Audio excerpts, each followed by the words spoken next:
Hey guys, so welcome back to the channel, and this is how to hide your taskbar on only one monitor in Windows 11.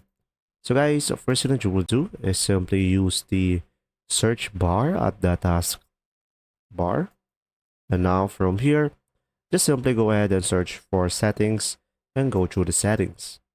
Now, from here guys, just simply use the search bar again over here and search for taskbar.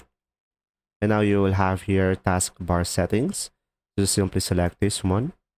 And now from here, guys, you will have multiple options of settings. You can just simply go for the taskbar behaviors. Now from here, guys, as you can see, it has a multiple displays options. And now from here, guys, you could just simply go ahead and select this one, show my taskbar on all displays. So if you only want one monitor, you could just simply go down and you could just simply select this drop down over here and should be able to select your other monitor. So guys, as of now, I don't have another monitor connected with me. So I am not able to tweak some settings over here. But if you do, just simply go to this location over here and you should be able to edit your taskbar.